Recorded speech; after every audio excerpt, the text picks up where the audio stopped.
Good morning students. Combination of cells में देखना आप नेक्स्ट टॉपिक, ठीक है। नेक्स्ट पास सेल्स इन पैरेलल, ठीक। फर्स्ट जो हमने डिफाइन किया था सेल्स इन सीरीज, तो सेल्स इन पैरेलल कॉम्बिनेशन में सेल के अगर सपोज हमने दो सेल्स लिए हैं ऑफ ईएमएफ E1 और E2, ठीक है, डिफरेंट सेल्स, तो नेगेटिव टर्मिनल पॉजिटिव टर्मिनल एक टर्मिनल से कनेक्ट होंगे, तो इस केस में आएगा तुम्हारे पास पैरेलल कॉम्बिनेशन। और फिर इसी में हमने इक्विवेलेंट से रिप्लेस करेंगे।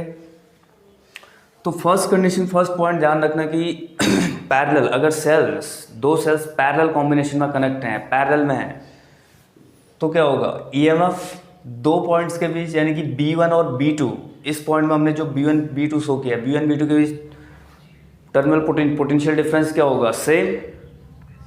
तो फाइंड करेंगे तो हम सपोज VAC जो लास्ट में रिप्लेस करेंगे, तो कितना हो जाएगा, V equal to VB1 minus VB2 equal to V equal to formula वही यूज करोगे, V equal to E minus IR, तो V equal to E1 minus I2 कितना हो जाएगा, I1। इस कंडीशन पे हमारे पास टोटल कितना आएगा, I1 into R1। Second, V equal to, अगर हमने फर्स्ट सेल के across terminal potential difference find किया, तो यहाँ से हम इस केस में फाइंड कर लेंगे अब कंडीशंस पे करंट I1। तो I1 इक्वल टू कितना हो जाएगा, I1 equal to E1 minus V upon R1। Same ऐसे फिर सेकेंड सेल के अक्रॉस पोटेंशियल डिफरेंस फाइंड करो, तो कंडीशन V इक्वल टू, फिर से कहीं ना कहीं सेकेंड सेल भी किसके अक्रॉस कनेक्ट है, B1 और B2, तो VB1 minus VB2 equal to E2 EMF of second cell minus I2 into R2। Parallel combination है, तो पैरेलल कॉम्बिनेशन में पोटेंशियल डिफरेंस दो पॉइंट्स के बीच सेम होगा, करंट डिफरेंट है, तो अगेन फिर हमें रिक्वायरमेंट होगी कि I2 फाइंड कर लें। I2 equal to E2 minus V upon total फिर कितना आ जाएगा, R2। I1 I2, फिर देखो जैसे करंट, टोटल करंट जंक्शन पे अगर टोटल करंट फाइंड करेंगे, तो ये हो जाएगी हमारे पास कितनी, एज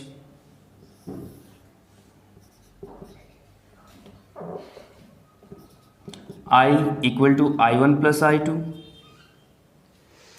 तो I इक्वल टू I1 की वैल्यू पुट करें, E1 minus V upon R1 plus E2 minus V upon R2।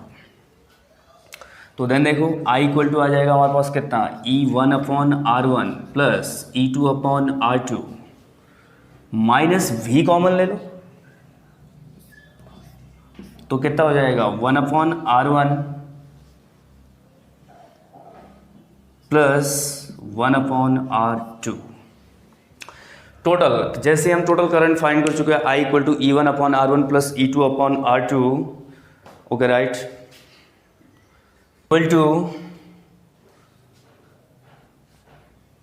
E1 upon R1 plus E2 upon R2 minus V into 1 upon R1 plus 1 upon R2। इस condition को अगर change कर तो V into R1 plus R2 upon R1 R2 equal to, ये बचेगा हमारे पास E1 R2 plus E2 R1 upon R1 R2 minus I। तो कहीं ना कहीं फिर देखो हम जो इक्विवेलेंट से रिप्लेस करेंगे V equal to E minus IR के टूवर्ड्स,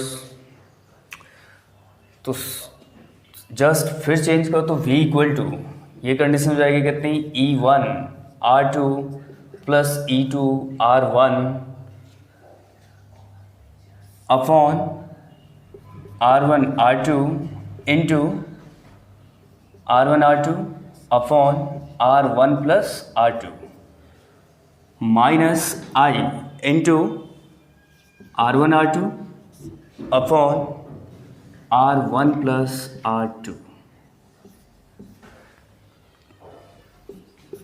तो V equal to E1 R2 plus E2 R1 upon R1 plus R2 minus I into R1 R2 upon R1 plus R2।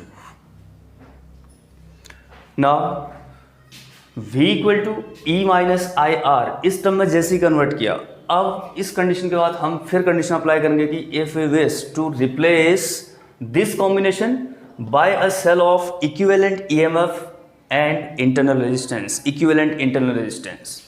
तो तब देखो दो सेल्स, पैरेलल कॉम्बिनेशन के दो sales को अगर सिंगल सेल से रिप्लेस करते हैं जो इन दोनों सेल्स के इक्विवेलेंट वर्क करेगा, तो तब ये हो जाएगा हमारे पास कितना, V इक्वल टू, यानी कि सेम फिर से पोटेंशियल डिफरेंस या terminal potential difference between A and C, V equal to E equivalent minus I R equivalent. Equation 1, इसे अगर इक्वेशन 2 सपोज कर लेते हैं तो कंपेयर करेंगे अगर on comparing last two equations, तो E इक्विवेलेंट इक्वल टू कितना हो जाएगा, E1 R2 प्लस E2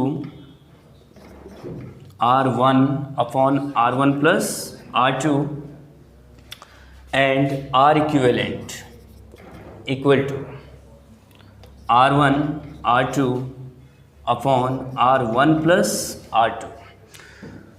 तो दोनों को कंपेयर करने के बाद इक्विवेलेंट, E इक्विवेलेंट इस कंडीशन पे दो एक्सप्रेशन ये मिलेंगे आपको, E1 R2 plus E2 R1 upon R1 plus R2 और R equivalent R1 R2 upon R1 plus R2 in parallel combination, right?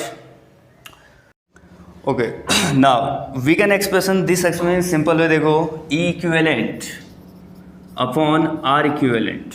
अब अगर दोनों को डिवाइड कर देते हैं तो E1 R1 equal to E1 R1 plus E2 R2 upon R1 plus R2, divide करोगे तो R1 R2 कैंसिल, तो क्या हो जाएगा, E1 R2 upon R1 R2 plus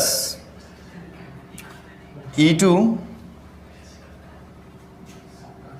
R1 upon R1 R2, तो R2 और R1 से R1 cancel, E equivalent upon R equivalent equal to E1 upon R1 plus E2 upon R2 and same R equivalent. तो R equivalent जैसे parallel combination में resistance के लोगे तो 1 upon R equivalent equal to ये मिल जाएगा कितना, फिर से रेसिप्रोकल करोगे तो 1 upon R1 plus 1 upon R2, reciprocal करोगे 1 upon R1 R2 upon R1 plus R2, फिर डिस्ट्रीब्यूट कर देंगे तो टोटल 1 अपॉन R इक्विवेलेंट कितना हो जाएगा, 1 upon R1 plus 1 upon R2। इन दोनों कंडीशंस को अगर किसके लोगे, n cells, last for n cells, तो E equivalent upon R equivalent equal to E1 upon R1 plus E2 upon R2 plus ऐसे करते जाओगे क्या हो जाएगा, En अपॉन Rn। सेम यहाँ पे for n cells 1 upon Rn। तो पैरेलल कंडीशंस, पैरेलल में ये ध्यान रखना, E equivalent upon R equivalent ये लास्ट कंडीशन और 1 अपॉन R इक्विवेलेंट। ओके,